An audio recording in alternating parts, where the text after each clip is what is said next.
It's a better understanding between different races, cultures and ethnicities. So as the previous point, we want to bring communities together and we want to show the Pakistani community in a positive light and show that we do have a voice. We need to be heard. We have representation. And I'll say we have so many talented individuals within our community that it'd be a shame. And it's very important that we are engaged and involved in these social infrastructures and political infrastructures. So it's not just about being a politician, and I'm very glad some of our councillors are here as well, and they do a very important role. But there's a number of other structures as well within the community that we should be engaged in, everything from school governors to the NHS trusts to the Police and Crime Commissioner. Great learning event this evening. Thank you for coming here, Dave. Thank you very much. That actual reduction in money for West Midlands Police is the biggest reduction of any police force in the country, because we rely so heavily on the grant the government gives us. So I think, first of all, a big challenge about how we deliver services. So what we've been trying to do, and what am I trying to do today in that environment? So we're trying to deal with less money, we're trying to deal with lots of new demands, we're trying to police in a city that is actually the youngest in Europe, and it's one of the most diverse places in the United Kingdom and Europe as well. And that, as you will well know, creates lots of dynamics for policing to think about. So what we've been trying to do, and Wahid talked about the statement of purpose that I set the force in January, is actually for us to deliver a modern police service, but with the traditional values of policing that have been around since 1829. And if you've never looked back into the history of policing in the UK, I always advise you to go look at Peel's 1829 Principles of Policing when the Metropolitan Police was set up. They are a phenomenal document, and they're just as relevant today as they were in 1829. So we don't want to throw out the values of policing, but we need to look quite different test of an efficient police service. So have less crime. If you have less crime, you have to spend less time dealing with it. Actually, the public are better protected, and guess what? We can manage with fewer people, can't we? But the difference these days is we're not just preventing crimes like burglary or having your car stolen or having your mobile phone stolen, because in lots of ways that crime's dropping dramatically. A little bit of a rise at the moment on burglary, but generally wives suffer violence, their partners suffer violence. Violent people tend to create a lot more violence. So there's quite a lot of work we're doing around how to prevent violence. So we're one of the only places in the United Kingdom that's part of a programme the World Health Organisation run to prevent violence using public health principles. The other thing we try, many more young men and women from South Asian communities, from Muslim communities, from Sikh communities stepping forward wanting to work in West Midlands Police. And so my view will push into that space, and you also probably saw a few weeks ago we were criticised by another force for our positive action programmes, all of which are lawful, all of which I think those forces should be copying. And actually my view is some police forces do not have the ambition of West Midlands Police to represent their communities, and I absolutely do, as does the Police Commissioner.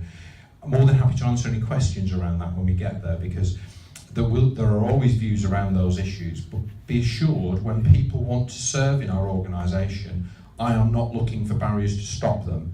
I'm looking for reasons for them to come in. Things like Street Watch, Faith Watch, the work that communities do. We did our awards last week in terms of recognising community work. Lots of the work that you do at a voluntary level in communities has a direct bearing and impact upon many communities in terms of reducing crime. So we want to encourage that.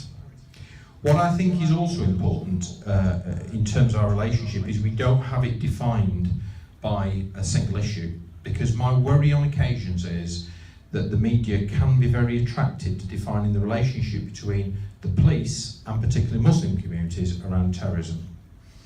Now, we all recognise there's a real challenge that we face globally around international terrorism. We shouldn't shy away from that, nor should we shy away from what has become, I think, a slur and a challenge against the city's reputation over the last few days and weeks, which is a broader thing, and many people are in the room here will be involved in business. It feels to me that one of the things that we have to do as a region, and we're approaching the Brexit negotiations as a result of today.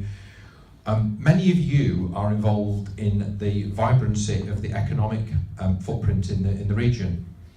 What is very clear in terms of Pakistani communities is that you are entrepreneurs, you've got businesses, you've got many things you're doing to drive the economy of this region.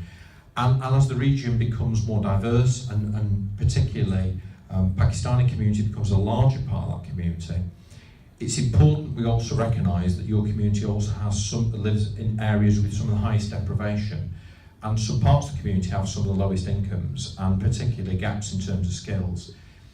We all An open Q&A session later on, so please get your questions ready. There is lots of issues with drugs within the areas where the Pakistani community live, and it's becoming a greater and greater issue. When you see young people committing crimes because they're on drugs, or people who are actually selling drugs, it's increasing. You see young kids driving Porsches at 19, 20-year-olds driving cars which obviously they can't afford, and it's obvious that it's money that has been earned not legitimately. It seems to me also that many people know these people, and with the wonderful police that we have and the wonderful detectives that we have, what is actually stopping you from getting these people? Because everybody else seems to know them. And so, and there is proof, I mean, obviously you can prove that these people are, there is surveillance, you have people in the community as informers also. So what is stopping you doing, sort of cutting this crime? So we do this stuff, and the other reason we like taking the money off them is because we can give it back to the community. So there's a certain amount we keep to run things like our economic crime teams, but largely the money is distributed back to the community. So we will do that as well. So my plea to you really is, if you've got people who you think, how do they get that car, how do they get that money, what they're up to, you need to either let us know directly or let Crime Stoppers know. But I can assure you, in terms of operations in the areas you're talking about, there's lots, because some of them come to me for authorities and things to do them, and there is a lot of work we're doing. But there are, you know, it's a buoyant market, sadly. You take a drugs gang out, and somebody will happily jump into that space. And I come back to the argument we made about economy and people benefiting. People see the high rewards in that space, and because they don't always see a legitimate other way of earning or getting into jobs, it still remains. Please let us know. If you don't want to approach us directly, go through Crime Stoppers. And we do try and publicise, particularly through our website and the news, that the kind of teams we take down and the assets we take off them. Have we identified the sources of funding, and what have we done to curtail this funding? It actually did start this before actually the Westminster attacks, as a result of a report that was produced. And then perhaps talk about the context, because I think in the last few weeks some of the comments around Birmingham I think have been, in my view, wrong, although we also have to accept, like any large city, we've got some of our challenges.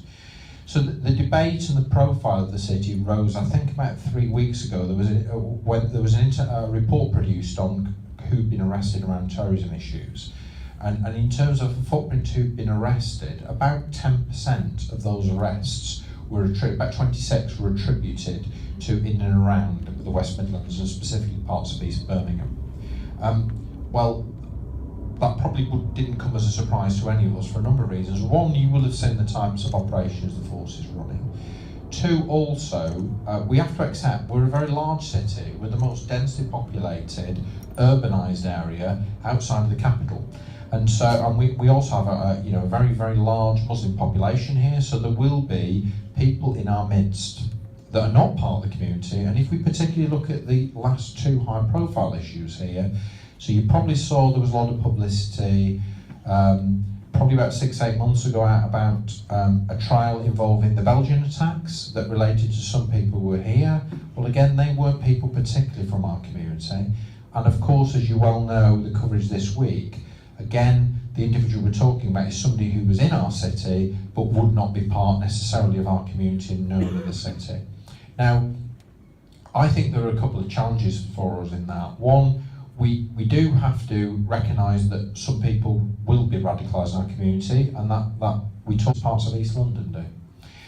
In terms of funding and risk, we do a lot of work in terms of those who will raise money for extremism. There is if you look at quite a lot of the work and the arrests we've had, a number of those are about people who are raising money or seeking to passport money for extremist reasons. So when we talk particularly about the Belgian attacks and the issues that connected to the city, that was all about money. But Is this the current ones or the original ones we had all the trouble around? We have a cameras, and I think they're still there and they're not like on the Right. procedure. So when we complain, I'm sorry, when Yeah. people complain community, and it was the community who turned the cameras off. No, we don't want the cameras on Lady Right. Pool Road.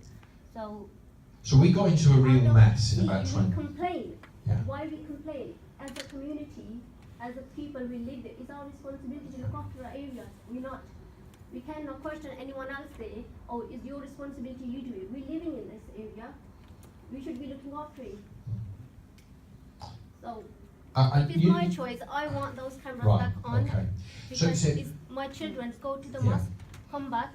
I think 7 o'clock when it be really, really dark.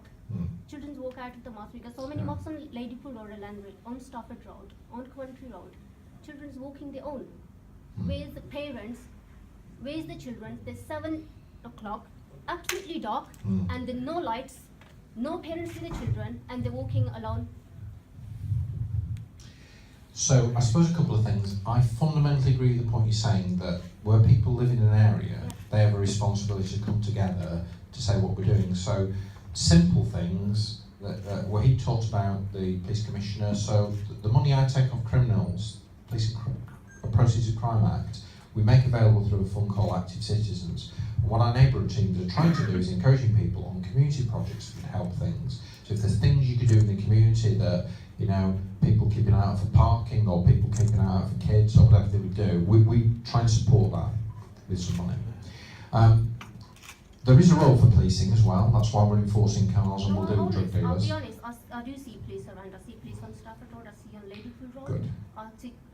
I have spoken to local teams, Yeah. police teams, and they regularly do patrols.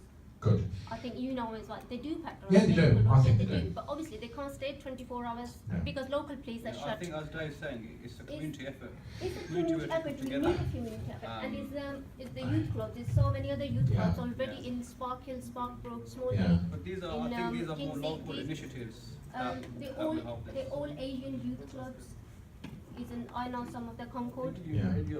hub and youth club is more. I'm just surprised you did not mention anything but offending team, youth offending team. Yeah. So So if I they just do help. These youth clubs are for young children. They are Yeah. helping me already.